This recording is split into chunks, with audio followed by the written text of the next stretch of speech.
देखें, इंडिया ने, मैंने आपको बताया था कि इंडिया ने 1965 के अंदर हमारे साथ जंग की। उसके बाद इंडिया ने हमारे साथ जंग नहीं की। वो इंडिया की पहली और आखिरी गलती थी कि उन्होंने लाहौर के ऊपर उस तरीके से ब्लंट अटैक किया। 71 में जो इन्होंने ईस्ट में किया, तो हमने वेस्टर्न साइड के ऊपर इनके ऊपर हमला किया। कारगिल के अंदर हमने ये कहते हैं कि जी पाकिस्तानी घुसपैठिए आए हुए थे, और कारगिल की जो जंग थी 3 महीने चलती रही, लेकिन इंडिया की इतनी जुर्रत नहीं हुई कि किसी भी इंटरनेशनल बॉर्डर के ऊपर वो कोई चीज़ करे या कोई एक्शन करे। तो ये चीज़ थी कि इनको ये जो सारी अपनी फ़ौज क्रिएट कर रहे हैं, ये जो सारी अपनी आर्म कर रहे हैं, असला लेते हैं। आप अक्सर पूछते हैं कि यार ये क्या चक्कर है, बनिया इतना जो है वो शाह खर्च खर्च कैसे हो गया, ये इतने क्यों पैसे खर्च कर रहा है, क्या मसला है? तो बनिए को मसला ये है कि एरियाज लेने के लिए चाइना ने बोला कि मैं और ले लूँगा। और अजीत दोवल साहब का जेम्स बॉन्ड पना जो है वो उधर नहीं चलता। जब लद्दाख के अंदर इनको चाइनीज ने घुसन मुक्के मारे, ठुड्डे मारे और नाक से पकड़ के ज़मीन पे घसीटा, तब अजीत दोवल साहब जो थे वो बिल्कुल जेम्स बॉन्ड बनने से उन्होंने इनकार किया हुआ था। अरुणाचल प्रदेश के अंदर ये हो रहा है। अभी जो राहुल गांधी साहब ने बोला कि एरिया और उन्होंने ले लिया हुआ है, तो अजीत दोवल साहब बिल्कुल भंग पी के सोए हुए हैं। उधर जब पाकिस्तान द्रास के अंदर और बटालिक के अंदर, कारगिल सेक्टर के अंदर जो पाकिस्तान की एलओसी है जिसको वो आगे पुश किया हुआ है पाकिस्तान ने, उधर भी अजीत दोवल साहब भांग पी के सोए हुए हैं। तो ये अजीत दोवल साहब का जो इंडिया ने एक आपके सर के ऊपर एक जेम्स बॉन्ड क्रिएट किया हुआ है, ये असल में टोटली फारिग है। और इस बंदे की वजह से इंडिया आज इस नहज पे पहुंच गया है कि दुनिया का हर मुल्क उसको उठ के गालियां दे रहा है। अभी तो इंडिया G20 के अंदर सारों को बहुत ज़्यादा शो मार रहा था कि मैं पता नहीं क्या बन गया, और ये देखे मेरे सारे। और आपने नहीं देखा, मैंने एक देखा, अमित शाह साहब हैं, वो भी एक बहुत बड़े फनकार हैं। उन्होंने एक ट्वीट की हुई थी जिसके अंदर दुनिया के सारे लीडर्स को उन्होंने अपना ही ग्राफ बनाया हुआ था पॉपुलैरिटी का, और मोदी का ग्राफ उन्होंने दुनिया के बाकी सारे, बाइडन भी थे, फ्रेंच प्रेसिडेंट भी था, इन सारों से ऊपर को 10 गुना ज़्यादा ऊपर किया हुआ था। और साथ उन्होंने उठाने के चक्कर में एक ट्वीट भी की हुई थी कि मोदी बहुत ज़्यादा पॉपुलर है। अब मोदी की सारा पॉपुलर पना जो है वो निकल गया है, और अजीत दोवल साहब जो हैं इसके जिम्मेदार हैं। बिल्कुल मैं आपको बता रहा हूँ कि अजीत दोवल साहब इसके बहुत ज़्यादा जिम्मेदार हैं। कैसे हैं आप मेरे से पूछेंगे यकीनन कि मैं क्यों ये बात बोल रहा हूँ, तो वो मैं आपको भी बताता हूँ। अभी तक जो मैंने आपको बताया, अगर इसके ऊपर आपका कोई क्वेश्चन है अजीत दोवल साहब की पर्सनैलिटी और अजीत दोवल साहब के जो ब्लैक बेल्ट होने के वो चीज़ें, अगर आपने कुछ पूछना है तो आप पूछ सकते हैं। मैं इसको कंटिन्यू करता हूँ कि अजीत दोवल साहब जो थे, इन्होंने जब वो दिया कि जी हम डायरेक्ट नहीं लड़ सकते, हमने सिर्फ सबवर्जन से लड़ना है, हमने अपनी जंग को जो है वो आप कह लें कि आगे हमने सबलेट करना है और दूसरे लोगों को पैसे देके इनके खिलाफ लड़ाना है, क्योंकि डायरेक्टली हम इनसे लड़ नहीं सकते। ये मैंने आपको बताया कि एक ज़माने में जब हमारे पे जंग मुसल्लत थी, वॉर ऑन टेरर चल रही थी, मसले मसाइल चल रहे थे, तो ये फिजिबल था। लेकिन उसके बाद इन्होंने क्या किया, इन्होंने कहा कि जी अब इंटरनली भी पाकिस्तानी जो लोग हैं, जो टेररिस्ट हैं, या जो कोई आप कह लें कि जैसे ये टारगेट किलर्स होते हैं, या इन लोगों को इस्तेमाल करके हम पाकिस्तान के साथ लड़ते हैं और ये चीज़ें करते हैं। हालांकि पाकिस्तान इनको हर बार सीधे मुंह पे चपेट मारता है, यही पीछे से कोई ना कोई चक्कर करने की कोशिश करते हैं, क्योंकि इनको बहुत अच्छे तरीके से पता है कि they are not capable to have any fight, any war with Pakistan. Pakistan बहुत मारेगा और बहुत ज़्यादा बेइज्जती होगी, तो ये यही चीज़ें अपनाते हैं। आजकल इन्होंने नया मर्सनरी खोला है जिनमें तालिबान के चंद लोग मिला के TTP से ये जो अटैक्स और ये सारी चीज़ें कराते हैं, BLA से अटैक कराते हैं। लेकिन इनके मुझे ये बताएं कि ये सारी चीज़ें जो अजीत दोवल साहब करवा रहे हैं पिछले 10 साल से, अजीत दोवल साहब को क्या क्या मिल गया, घंटा मिल गया अजीत दोवल साहब को? मुझे ये बताएं कि कौन सा जो ये इनका जो फार्मूला है वो कामयाब हो गया। हर दिन ये डेट से डेट आगे देते हैं, अब ऐसे हो जाएगा, फलां हो जाएगा, अब हम ऐसे कर लेंगे। कोई एक चीज़ मुझे बता दें कि जो इनकी कामयाब हुई हो, कोई एक चीज़ जो इन्होंने अचीव की हो इन सारी चीज़ों से। हाँ, कैजुअलिटीज़ होती हैं, कोई नहीं, कोलैटरल डैमेज होता है, कोई मसला नहीं है। ये हमारे इस तरह मारते हैं, हम इनके बॉर्डर पे बंदे मार देते हैं, कोई प्रॉब्लम नहीं है। लेकिन इसके अंदर कोई कामयाबी एज सच अजीत दोवल साहब को हुई नहीं। अब अजीत दोवल के नाम इन्होंने डिफरेंट ऑपरेशन, क्योंकि अब वो NSA हैं तो उनके नाम के ऊपर इन्होंने बहुत सारी चीज़ें लगा दी हैं कि कंधार वाला ऑपरेशन भी उन्होंने किया था, इराक वाला भी किया था, फलां भी उन्होंने किया था, और पता नहीं क्या ये जो 86 88 के अंदर जाके जो ऑपरेशन हुए हैं सिखों के खिलाफ वो भी इन्होंने किए थे। और अजीब अजीब बोंगियां मतलब मारते हैं। एक जगह इन्होंने लिखा हुआ है, पता नहीं उस ऑपरेशन का क्या नाम था, 88 के अंदर वो हुआ था।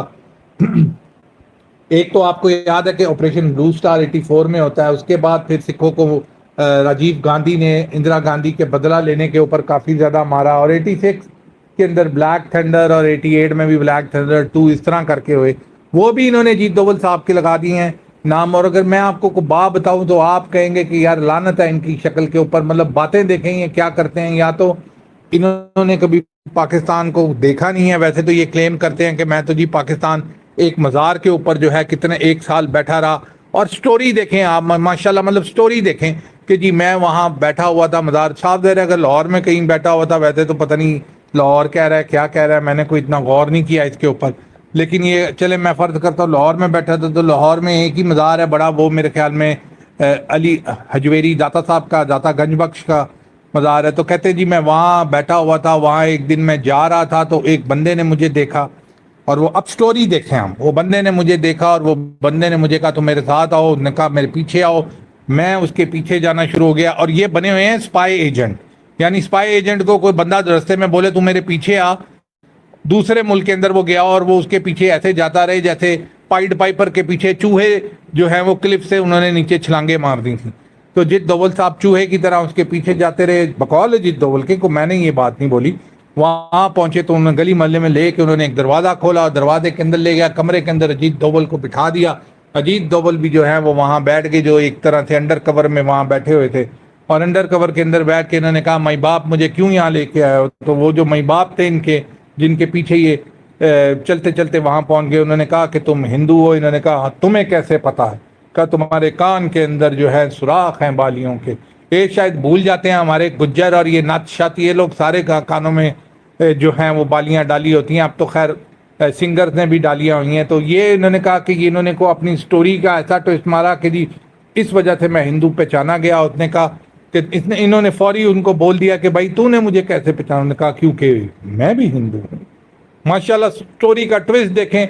मैं ये सोच रहा था कि इस स्टोरी में वो बोलेगा कि तू शाहरुख खान है और मैं सलमान खान हूँ, तू पठान है मैं टाइगर हूँ, लेकिन इस तरह का कुछ भी नहीं हुआ। उस बंदे ने आगे से बोला कि जी मैं भी हिंदू हूँ। और अब गप्पों का लेवल देखें, आप गप्पों का लेवल देखें कि मैं भी हिंदू हूँ। और उसने कहा कि जी 1947 के अंदर मैं हिंदू था और मैं यहाँ था और मेरे सारे ख़ानदान को इन लोगों ने मार दिया, मैं अकेला बच्चा बच गया और मैं फिर मुसलमान अपने आप को शो करता रहा, और आज कोई 60 साल हो गए हैं मैं अपने आप को मुसलमान शो करता हूँ।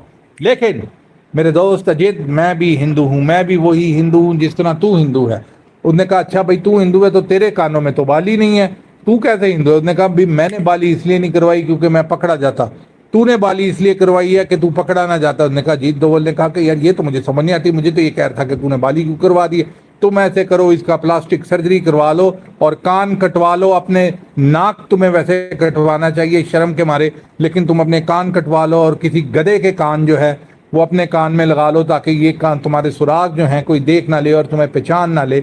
अब ये देखें कि ये बंदा जो हिंदू था ये एजेंट नहीं था बकौल अजीत दोवल के, ये बंदा एजेंट भी नहीं था। ये बंदा 47 में कोई हिंदू बना था और उसके बाद और वो अजीत दोवल उसके पीछे भी चला गया, उसने पहचान भी लिया और ये सारी कन्वर्सेशन हुई।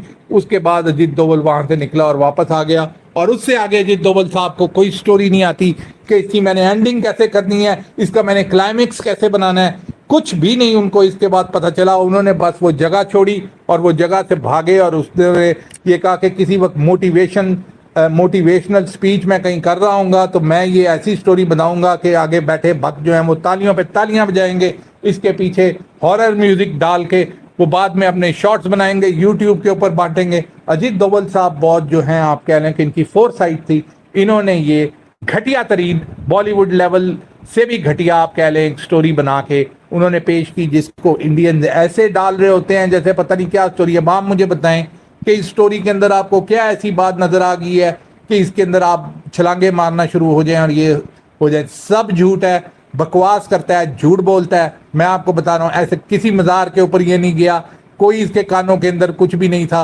एम ही झूठ बोलता है। और बाद में कहते हैं ये देखें जी मैंने कान अपने भरवा लिए हैं, क्योंकि उन लोगों ने कहा जी आपने तो कान में, आप तो हिंदू थे आपने बालियां डाली। उन्होंने कहा जी वो बंदे ने जो मुझे एडवाइस की थी कि कान भरवा लो, तो उन्होंने कहा जी आप तो वापस इंडिया आ गए थे। आपको क्या जरूरत थी कान बनवाने की? कहा नहीं, वो बंदा सच्चा था, मुझे उसकी एडवाइस बहुत पसंद आई थी, इसलिए मैंने कान जो है प्लास्टिक सर्जरी करवा के कान लगवा लिए किसी और बंदे के। मतलब यार, कोई सर होता है, कोई पैर होता है। अजीत दोवल साहब, आप अपनी सेहत देखें, अपनी हालत देखें, और आप हमारे ऊपर ऐसे जेम्स बॉन्ड बने हुए हैं जैसे पता नहीं क्या चीज है। को खुदा का खौफ करें। कोई आप ये पठान देख लें, टाइगर देख लें, कोई सलमान खान लेवल, कोई शाहरुख खान लेवल को बंदा को समझता भी है कि यार कोई एजेंट है। आज आके आपको काला अजीत दोवल ही मिला था 5 फुट 4 इंच का, कि इसी का आपने हमारे पे प्रेशर डालना था और इसी का आपने हमारे पे डालना था कि ये बहुत बड़ा जेम्स बॉन्ड है। तो देखेंगे सारी स्टोरी जो है वो बकवास है। जो सही है स्टोरी वो ये है कि ये एम्बेसी के अंदर, कॉवर्ट ऑपरेशन के अंदर, ये मेरे ख्याल में एम्बेसी के अंदर जो सफाई सफाई करने वाला होता है, क्योंकि इनकी हालत कुछ ऐसे ही लगती है, शक्ल देख के तो बंदा इनको ऐसे ही कंसिडर कर सकता है। तो ये पाकिस्तान जो इंडिया की एम्बेसी है उसके अंदर ये काम करते थे, उसके अंदर ये लगे थे, और उसके अंदर एज ब्यूरोक्रेट आपको पता है कि हमारा भी यहाँ सिस्टम है, कभी आप फॉरेन ऑफिस में चले जाते हैं, कभी आप शिफ्ट हो जाते हैं। तो ये यहाँ आए थे, दिल से ही अपने आप को जासूस मानते थे, और बचपन से ही ये उमरू अय्यार और डिफरेंट इस तरह की कहानियां पढ़ के ये बड़े हुए थे। तो इन्होंने जब एम्बेसी में आए तो एम्बेसी में वैसे तो डर के मारे ये एम्बेसी से बाहर नहीं निकलते थे कि मुझे को पकड़ ना ले, लेकिन हाँ किताबें इन्होंने बहुत पढ़ी। उस वक्त नया नया जो है कोरियर सिस्टम, ऑनलाइन सिस्टम आया हुआ था। बस अपनी एम्बेसी में बैठ के पूरी किताबें मंगवाते रहते थे, पढ़ते रहते थे कि जी हाँ जी वो मज़ार है, वो फलां है, वो ये है। और उसके बाद कि मैं जब कभी मुझे मौका मिला तो मैं ये गप्पे मारूंगा कि मैं जो 4 साल 3 साल पाकिस्तान एम्बेसी के अंदर काम करके आया हूँ, मैंने पता नहीं क्या क्या कर दिया, और मैंने पता नहीं कैसे कैसे मैं छिपकली के रूप में आ गया, मैं मेंढक के रूप में आ गया, मैं कॉकरोच बन गया। इस तरह की जितनी भी बातें करूंगा, आगे मानने वाले मेरे पास हजारों की तादाद में वाह वाह करने वाले लोग मौजूद होंगे जो मेरी ये सारी स्टोरीज को स्प्रेड करेंगे। जैसे मैंने आपको पहले बोला, फोरसाइट, तो ये फोरसाइट जो थी इनकी, उन्होंने ये फिर बाद में इनको मौका मिला, नरेंद्र मोदी जैसे इनको एक बंदे मिल गए और ये उनके सर के ऊपर बैठ गए। इन्होंने उनको सब, वो पहले भी डरपोक, वो खुद नहीं लड़ना चाहता था, इनने उनको और बोल दिया कि तू तो बिल्कुल लड़ने की जरूरत ही नहीं है, ये करो वो करो। अच्छा, इस चक्कर के अंदर जो मैं आपको इस सारे में बताना चाहता हूं कि इस चक्कर के अंदर इन्होंने इंडिया की जो आर्मी थी उसका मजीद बेड़ा गर्क कर दिया, कि इन्होंने ये कॉन्सेप्ट दे दिया कि जी हम इनसे लड़ नहीं सकते। अभी आप देखें इनके जो मेजर गौरव हैं, या ये 2-3 लोग हैं जो ऐसे बकवास करते हैं जैसे वो पता नहीं, आप उनकी बातें सुना करेंगे, ए खालिस्तानियों मैं तुम्हारे नाम दे दूंगा, मैं फलां कर दूंगा, ये कर दूंगा। अबे साले, तू डॉन कार्लियन है, तू ऐनक के बगैर तू पढ़ नहीं सकता कोई चीज। मुझे मेजर गौरव के बारे में बताएं, मेजर गौरव साहब खुद बता दें मुझे, मेहरबानी करें, मेरे इल्म में इजाफा करें कि कौन सी जंग इन्होंने लड़ी है। ये पता नहीं कितने साल ये मेजर थे, मैंने इनको भी नहीं देखा। लेकिन देखें, एक तो बंदा पहले मेजर के ऊपर, हमारे पास भी ऐसा एक मेजर है जो इंग्लैंड में बैठा हुआ है, आप देख लें कि मेजर के ऊपर तू रिटायर हो गया। ऐसी क्या तुझे जो है वो इंजरी आई थी, को तेरी टांगे कट गई थी, तो को तेरे हाथ कट गए थे कि बिल्कुल मेजर लेवल के ऊपर तू आके रिटायर हो गया? क्या वजह थी कि तू मेजर के ऊपर ही रिटायर हो गया? तू कर्नल नहीं बन सका, तू कमांडिंग ऑफिसर नहीं बन सका। इतना तू ब्रिलियंट ऑफिसर अगर तू था तो तुझे इतनी जल्द तू कैसे रिटायर हो गया? कुछ तो बता कि कोई लैंडमाइन के ऊपर तेरा पैर आ गया था, दिखा मुझे लकड़ी वाला पैर अपना उतार के कि ये देख भाई मेरा लैंडमाइन पे पैर आ गया था, मेरा पैर नकली है, इस वजह से मैं रिटायर हो गया। तो इतनी जल्दी तू एक रिटायर हो गया और अब तू ऐसा साइंसदान बना हुआ है, तो अजीत दोवल का भी जो है 4 हाथ उससे आगे आया हुआ है। तो गप्पे सुननी है, बकवासियात सुननी है, सुनते जाएं, और मतलब इनको चांस दिया करें कि ज़्यादा से ज़्यादा गप्पे मारे। तो इसी तरह अजीत दोवल साहब का भी इन्होंने बना दिया कि अजीत दोवल साहब जो है वो कमाल है। और मैं जैसे आपको बोल रहा हूँ कि इन्होंने इनकी आर्मी को और बेड़ा गर्क कर दिया कि जो उनको मार पड़ती थी उनको पता चलता था। जब इन्होंने ये किया तो उन्होंने कहा यार ये पागल जो उधर दिल्ली में बैठा हुआ है इसी को करने दो ना, कुछ हम क्यों करें। अब इनकी आर्मी का एटीट्यूड ये है कि वो उनको आगे भेजते हैं, वो छुट्टी अप्लाई कर देते हैं, उनको कहते हैं आपने अगली पोस्ट के ऊपर जाना है, काउंटर करना है, सियाचिन के अंदर चले जाएं, दराज में चले जाएं, कहीं चले जाएं, आप इनको जाके पाकिस्तानियों को काउंटर करें। तो वो छुट्टियां अपनी भेज देते हैं कि जी हम तो बीमार हो गए, हमारी किसी की बीवी बीमार हो जाती है, कोई खुद बीमार हो जाता है, सारी बीमारियां इनको लाहक होना शुरू हो जाती हैं। जैसे ही इनको ये पता चलता है कि आगे जाना पड़ेगा और आगे जाने के लिए ये फौरी अपने जो है छुट्टियां दे देते हैं। तो इसमें अजीत दोवल साहब का भी हाथ है। अजीत दोवल साहब, आपको ये बताना चाहिए था कि तुम लोग बगैर तो 6 गुना उनसे पाकिस्तानियों से ज्यादा हो, तुम्हारी तादाद ज्यादा है, हमने तुम्हें असले ज्यादा अच्छे दिए हुए हैं, हमने तुम्हें इतनी चीजें दी हुई हैं, तुम लोगों ने आगे जाके लड़ रहे हैं, तुम 100 लोग जाते हो, उनका एक बंदा खड़ा होता है, कैप्टन शेर खड़ा होता है, गोस्ट ऑफ कारगिल खड़ा होता है, तुम 100 के 100 पीछे भाग के आ जाते हो। क्या ऐसी वजह है कि तुम 100 यार को घेरा डालो, कोई स्ट्रैटेजी बनाओ, कोई 4 बंदे पहले आगे भेजो, 3 बंदे पीछे भेजो, कुछ इनको जैसे फुटबॉल फील्ड होती है, कोई उनको कोच के तौर पे अजीत डोवल उनको समझाते। लेकिन अजीत डोवल तो कभी आर्मी में थे ही नहीं, अजीत डोवल तो पुलिस में थे। जैसे पुलिस की आप इनकी फिल्में देखते हैं तो अजीत डोवल तो एक तरह से क्या वो फिल्में हैं यार, अक्सर फिल्मों में नाम शाम ऐसे होते हैं, तो ये वो उधर से इनको बना के तो नेशनल सिक्योरिटी क्या है यार, एडवाइजर बना दिया, NSA बना दिया। तो इनका तो कोई एक्सपीरियंस है ही नहीं। मुझे तो लगता है इनकी कान के पास एक बार गोली अगर पास से गुजर गई तो इनके कपड़े बेचारों के ये खराब हो जाएंगे। हाँ, सिंघम बिल्कुल, तो ये सिंघम भी हैं, जेम्स बॉन्ड भी हैं, ये मिशन इम्पॉसिबल भी हैं, ये टाइगर भी हैं, ये पठान भी हैं, ये जवान भी हैं, ये हर आप कैरेक्टर जो है, क्योंकि इंडिया के पास और कोई बंदा नहीं है, क्योंकि इंडिया के पास बेसिकली बंदा है ही नहीं। आप कुलभूषण यादव को देख ले, एक चुपेड़ नहीं उसको पड़ी यार, तू एक चुपेड़ तो खा ले यार, अब तू दूसरे मुल्क में है, तुझे काम से भेजा हुआ है, तू एक चुपेड़ तो खा ले, एक चुपेड़ नहीं पड़ी और फर फर फर फर फर फर सारी चीजें बोलना शुरू हो गया, मैं जी ये हूँ, मेरा नंबर ये। कभी आपने कहीं पाकिस्तानी सोल्जर, या मेरा तो ख्याल है कि और भी कोई मतलब को गैरत होती है, कोई इज्जत होती है, किसी दूसरे मुल्क का आपने सोल्जर देखा वो खड़े हो गए फर फर फर फर बगैर कुछ होए उसको वो बोलता शुरू हो जाए कि जी मेरा ये नंबर है, मेरा ये घर है, मैं फलाऊं। ये मैंने अभिचंदन साहब को देखा है, और यही मैंने इनको देखा है दूसरे जो इनके ये कुलभूषण यादव है। तो अजीत डोवल साहब का भी यही हाल है कि भाईजान, जब आप अपने जो लोग जिन्होंने कभी जिंदगी में कभी कोई लड़ाई नहीं की, कुछ ये नहीं की, अगर उनको आप जेम्स बॉन्ड का कैरेक्टर दे दोगे तो वो आगे से क्या करेंगे? वो बेचारे मजबूर हैं, वो तो आपको हर वो चीज़ बताएंगे कि लड़ो ना, आज ऐसे करते हैं, व्रत रख लेते हैं, हो सकता है पाकिस्तानियों पे असर हो जाए, आज हम कुछ और करते हैं, आज कोई काला जादू करने की कोशिश करते हैं। तो इस तरीके से करके तो इन्होंने मोदी साहब को भी, वो पहले ही मैंने आपको बताया कि डरपोक थे, तो उनको मजीद उनकी जो है इन्होंने शॉर्ट कर दिए कि ये चीज़ें जो है हमसे नहीं होनी। और इंडियन आर्मी ने फिर कहा कि ठीक है भैया, जो करदा पे करन दो, ठीक है भाई, तू सब वर्जन ही कर, तू पैसे ही दिए जा। बेचारे इतनी मेहनतों से ये पैसे कमाते हैं, कितनी मेहनत से ये पैसे कमाते हैं, कहाँ से ये मिनते करके तो कस्टमर लेके आ रहे हैं दुनिया में, क्या हो हमारे, और सारे पैसे जो हैं ये मिलिट्री के ऊपर लगा। अबे सालो, तुमने अगर मिलिट्री के ऊपर सारे पैसे तुम लगाई जा रहे हो, जहाज तुम खरीदी जा रहे हो, टैंक तुम खरीदी जा रहे हो, लड़ तुम सकते नहीं हो, लड़ना फिर तुमने ये है कि जी तालिबान को पैसे भेज दो, BLA को भेज दो। BLA क्या करे, 200 बंदा वो आते हैं, वो भी क्या करते हैं कि आते हैं बॉर्डर पे, एक आधा फायर चलाते हैं, उसके बाद वो भाग जाते हैं, कहते हैं तुम्हारा काम हो गया जी, और पैसे दो, फिर आप उनको और पैसे देते हो। तो सारी मेहनत की कमाई बनिए की, मैं तो हैरान हूँ कि मतलब इस तरीके से इनकी मेहनत की कमाई जाया हो रही है। खौफ के मारे इन्होंने आर्मी रेस की हुई है, ज़हन में रखे, खौफ के मारे, ये चाइना और पाकिस्तान के डर के मारे ये आर्मी, अग्निवीर, ये सारी चीज़ें ये रेस कर रहे हैं। और क्योंकि अजीत डोवल साहब, अच्छा अजीत डोवल साहब ने 4-5 साल ऐसे किया, पागल बनाया लोगों को, तो उन्होंने कहा जी ये तो अब पक्का हो गया। अब मुझे बताएं कि रातों रात अजीत डोवल सुपरमैन कहाँ से बन के निकल आए? या तो उसके पास कोई सुपरमैन का अंडरवेयर हो के वो पहने ऊपर और वो सुपरमैन बन के निकल आए। लेकिन आप खुद कंसिडर करें कि अजीत डोवल साहब सुपरमैन का अंडरवेयर पहन के और कॉस्ट्यूम पहन के अगर बाहर आ गए तो फिर क्या होगा? ये तो नरेंद्र मोदी भी भाग जाएगा, अमित शाह भी भाग जाएगा।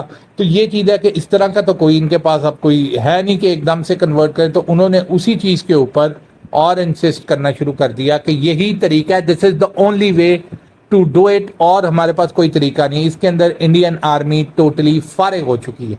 चाइनीज इनको मारें, मैं तो आपको सच्ची बात बताऊं कि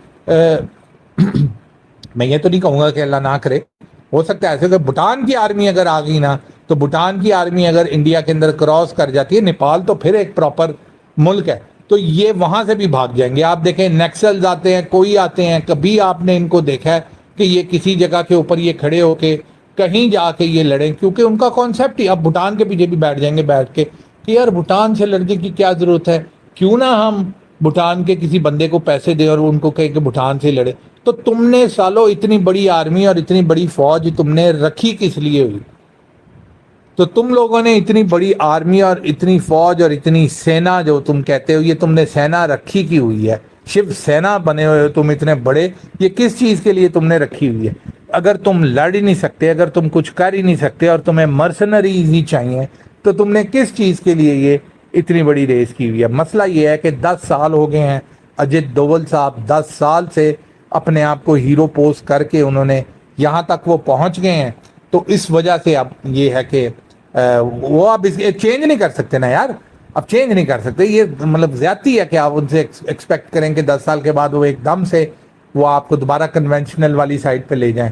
तो अब आप लोगों के, मैं अफसोस से कहना पड़ेगा, कई मेरे इंडियन भाई भी इधर मौजूद हैं कि जितना टैक्स आप देते हैं, सारी चीज़ें देते हैं, वो बेसिकली यार आप वैसे ही ना एक ख़त के अंदर पैसे लिख के तालिबान को भेज दिया करो या बलोच लिबरेशन आर्मी को भेज दिया करो और पाकिस्तान के किसी पॉलिटिशियन को भेज दिया करो जो सब वर्जन में आपका साथ देते हैं। इतना लंबा और इतना ये चीज़ करने की क्या ज़रूरत है? अजीत डोवल साहब को बोलो कि हम भाई अपना वैसे ही 20% जो हमारी तनख्वाहों का या इनकम का है हम वैसे ही भेज देते हैं, क्योंकि आप लल्ली बन के जो बैठे हुए हैं और आप लल्ली, और आजकल देखें बातें देखें कि अब जब कैनेडियन प्राइम मिनिस्टर ने बोला है, सीधा हुआ है वो, तो पहले तो अब इनको समझ ही नहीं आ रही, क्योंकि एक इमेज अपना ऐसा बना लिया है ना, एक अपना इमेज ऐसा क्रिएट कर लिया कि हम पता नहीं क्या अफलातून बन गए हैं, अलेक्जेंडर द ग्रेट बन गए हैं, नेपोलियन बोनापार्ट बन गए हैं, सारी चीजें बन गई हैं, सारी चीजें बन गई हैं, कोई चीज छोड़िएगा ना आप।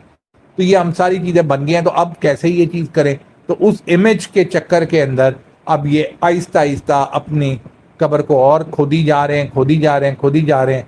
कभी कुछ बोलते हैं, कभी उनके साथ बदतमीजी करते हैं, कभी उनके पैरों में पड़ते हैं। आप मेजर साहब को देखें कि जब कल से उनकी वीडियोस चलना शुरू हुई तो सॉरी जस्टिन ट्रूडो को टैग करके तो उसको समझा भी रहे हैं कि आप गलत कर रहे हैं, आप देखें जी, आप गलत तरीका आपने अपना लिया है जस्टिन भाई, मैं आपको बता रहा हूँ ये सही नहीं है, ये आपके लिए भी सही नहीं है, हमारे लिए भी सही नहीं है, ये हमारी आने वाली नस्लों के लिए भी सही नहीं। जब आगे से जवाब नहीं मिलता, जब आगे से उनका और बयान आता है तो एकदम तड़ियां भी लगाने शुरू हो जाते हैं कि हम छोड़ेंगे नहीं आपको, देखें हम बहुत खालिस्तानी हो, मैं तुम्हें देख रहा हूं, मैं तुम्हें फलां कर रहा हूं, मैं अभी तुम्हारा अच्छा आज आके देखो यार, 15 लाख की फौज इनकी, 15 लाख की फौज, और कहाँ कहाँ क्या क्या असला इनके पास है। और ये तो यार देखो कि एक कोई पता नहीं वो साला कौन है, उसका किसी को कोई पता नहीं है। जिस तरीके से एक जमाने में दाऊद इब्राहिम का वो चलता था, तो अब इन्होंने एक नया चीज बनाया, छोटा राजन, और वो कोई पता नहीं कौन है, कोई कहाँ का कोई गैंगस्टर है, कोई जेल के अंदर कोई बंदा बैठा हुआ है, तो वो उसकी धड़ियां लगा रहा है। अब देखो मतलब देख, लानत नहीं है तेरी शक्ल के, 15 लाख तेरी आर्मी है, तू एक मुल्क है, तेरे पास इतना एमनियन है, इतना असला है, इतनी ये चीजें हैं, और तू क्या कनाडा को दड़िया लगा रहा है खालिस्तानियों को कि देखें जी वो जो बैठा हुआ है ना हमारा वो एक पता नहीं क्या यार, उसका हैरी पॉटर क्या नाम है यार, हैरी पॉटर उसका क्या नाम है जो इनका गैंगस्टर बैठा हुआ है जेल के अंदर, उस गैंगस्टर के बारे से तड़ियां लगा रहा है कि जी वो गैंगस्टर को हमने बोल दिया ना तो वो गैंगस्टर तुम्हें नहीं छोड़ेगा। अबे साले, तुम्हारी फौज किधर गई, तुम्हारी ये पुलिस किधर गई, तुम्हारी ये सारी जो तुमने इतनी चीजें रेस की हुई हैं ये कहाँ चली गई, मर गई हैं ये, क्या कहाँ क्या हो गया इनको कि तुम एक गैंगस्टर जो जेल के अंदर बैठा हुआ है तुम उसके ऊपर डिपेंडेंट हो गए हो कि वो तुम्हारा बदला लेगा। वो नहीं होता कि यार मुझे मारा तो मैं भाई को लेके आऊंगा, भाई को भी साथ मारा तो मैं अब्बू को लेके आऊंगा। तो इस तरह की ये लॉरेंस बिश्नोई आजकल देखें, लॉरेंस बिश्नोई जो है इनके लिए जो है इन्होंने वो बनाया हुआ है, अपना मई बाप बनाया हुआ है इंडियन गवर्नमेंट ने, मेजर ने, सब ने, ये आर्मी का भी सारों का ये चाचा लग गया ऊपर। और ये चीज देखेंगे लॉरेंस बिश्नोई को हम बनाए, भाई तुम्हारी आर्मी कहाँ है, तुम्हारा असला कहाँ है, तुम्हें ये जो जीत दोवल बिठाए हुए हैं ये इतने ज्यादा जो किए हैं, वो जो तुम रॉ कहते हो कि रॉ हर जगह पहुंची हुई है, चंद्रयान के साथ चांद के ऊपर भी पहुंची हुई है, वो सारे लोग कहाँ हैं, मर गए हैं कि तुम हमें अब दूसरे मुल्कों को तुम ये कह रहे हो कि हमारे जो एक गैंगस्टर बैठा हुआ है वो तुम्हें नहीं छोड़ेगा और ये नहीं करेगा। मसला ये है कि तुम लल्ली हो, तुम किसी जोगे नहीं हो, तुम्हारे अंदर तप्पड़ ही नहीं है, तुम्हारे अंदर पानी नहीं है कि तुम कुछ करो। तुम सिर्फ यही हरकतें कर सकते हो, यही चीज कर सकते हो कि तुम फलां को पैसे दो, फलां को पैसे दो, this is all you can do. और ये 15 लाख के बजाय तू 30 लाख भी कर ले, तुम्हारे अंदर जब पानी नहीं है, तपड़ ही नहीं है, तो तुमने करना क्या है। बात ये अगर तो तुम्हारे अंदर इतनी जुर्रत है, इतनी ये है कि तुम्हारे तो 50 मीटर के ऊपर पाकिस्तान के फौजी बैठे हैं, चाइना के फौजी तुम्हारे 50 मीटर पे बैठे हुए हैं, इतनी बातें करने की और इतनी घुमा फिरा के करने की तुम्हें क्या जरूरत है?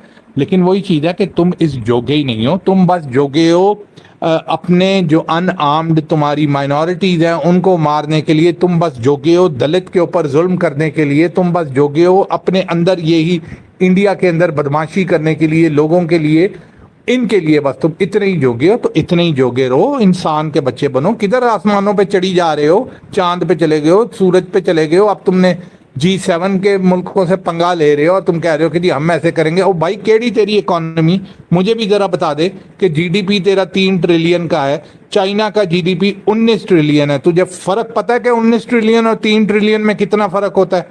अगर पता है तो बता मुझे। 3 ट्रिलियन का मतलब है 3000 मिलियन USD और 19 ट्रिलियन का मतलब है 19,000 मिलियन डॉलर। और अमेरिका की जो जीडीपी है वो 26 ट्रिलियन है, यानी 26,000 मिलियन डॉलर। तो तू कौन सा 3 ट्रिलियन के ऊपर इतना जो है आसमान पे चल गया कि तेरे 3 ट्रिलियन के बगैर दुनिया जो है वो हिल नहीं पाएगी, दुनिया जो चल नहीं पाएगी, जो दुनिया की पहले ही इतनी ज़्यादा इकोनॉमी उससे आगे है। तो इंसान का बच्चा बन और सारी की सारी चीज़ें उनकी खरीदते हो, कोई चीज़ खुद नहीं बनाते, उन्हीं को कहते हो कि यार तुम फुटबॉल बनाते हो हमसे बनवा लो, तुम्हारी मेहरबानी। तुमने खुद क्या इजाद की है? एक जहाज तुमसे नहीं बना, बातें तुम करते हो। एक जहाज फाइटर जेट तुम्हारा अपना नहीं है, तुम्हें ये रशियन जेट्स हमेशा से चाहिए, उनसे खरीदने हैं क्या? कौन सी दुनिया के अंदर तुम रहते हो? तुमने रॉकेट बना लिया चांद पे जाने के लिए, तेरे से जहाज नहीं बना। बातें तेरी सुन लो। तो ये सारी रंगबाजियां जो है ना इनकी, अजीत दोवल की और इनकी, और ये सारे फिल्मी जो इनकी हैं आजकल, मेरे ख्याल में 3-4 फिल्में क्या ऊपर नीचे आ गई। ये तो साले पागल हो गए, एक पठान आ गई, जवान आ गई, टाइगर आ गई, फलां आ गई। ये तो अपने आप को कहते हैं ना कि ओवर से ओवर अपने आप को पता नहीं क्या समझना शुरू हो गए। पहले भी अपने आप को समझते थे, अब जेम्स बॉन्ड का कोई इन्होंने गोल्ड फिंगर के बजाय लेडी फिंगर या पता नहीं क्या चीज़ बना के अपना नया एक इन्होंने इजाद कर दिया कि चलो जी हम भी ये चीज़ें करें। और आजकल मुल्कों को तनियाँ लगा रहे हैं, हम तुम्हें देख लेंगे, हम ये कर लेंगे, हम फलां कर लेंगे, हम ऐसे कर लेंगे। तो मेरी जान, जितना तूने उड़ना है ना तू उड़, हमें कोई फर्क नहीं पड़ता, क्योंकि तुझे ज़मीन पे लाने के लिए जैसे गुब्बारा उड़ा होता है ना, गोली मारो फट के नीचे आता है, तो हमने एक ट्रिगर दबाना है और तूने ज़मीन के ऊपर गिर जाना है। हाँ, अपनी साइड पे उड़ रहा है, उड़ता रहा, हमारी साइड के ऊपर अगर आएगा तो हम देख लेंगे तुझे। अगर कोशिश करनी है तो तू करके देख, लेकिन उसके अंदर क्या कहेगा? पाकिस्तान से जंग होगी तो लॉरेंस बिश्नोई को भेजेगा, ज़रा मुझे इस चीज़ का ज़रा जवाब दे दे। या पाकिस्तान से जंग होगी तो वहाँ BLA को और TTP को, जो 3-4 हज़ार बंदे उधर बैठे हुए हैं पहाड़ों में छुप के बैठे हुए हैं कि बाहर निकलेंगे तो ऊपर से ड्रोन ना में आके लग जाए। कभी चिड़िया को देखते हैं, कभी कबूतर को देखते हैं, पूरे दिन ऊपर आसमान की तरफ देखते रहते हैं। तो उनको भेजेगा हमारे से लड़ने के लिए। तो भाई तेरी जो अपनी आर्मी है, इन्होंने क्या मुंह के ऊपर गोबर लगा के न्यूक्लियर बॉम्ब की एहतियात के अंदर ये घरों के अंदर बैठी रहेगी, बंकर्स में बैठी रहेगी। तो ठीक है यार, जब पाकिस्तान से जंग होगी तो तूने लॉरेंस बिश्नोई को जरूर भेज रहा है मेरी जान, भूली ना, जरूर भेजना, क्योंकि तूने तो खुद आना नहीं है। कोई मसला नहीं, हम भी देख लें कौन है यार ये लॉरेंस बिश्नोई साला, जो हर जगह जो है, जिसकी हर जगह जो अब तुम्हारे मेजर, अब तुम्हारी फौज जो है वो उसकी तड़ियाँ लगाना शुरू हो गई। तो असी भी वेख लीए कि कौन है, फिर हम तुझे बताएंगे। अब मैं आप लोगों के कमेंट्स पढ़ूंगा। हमने काफ़ी ज़्यादा कमेंट्स किए हैं और पानी पीऊंगा, मुझे 1-2 मिनट का आपने टाइम देना है। जिस बात के अंदर मैंने काफ़ी ज़्यादा बातें कर दी, अजीत दोवल साहब नाराज़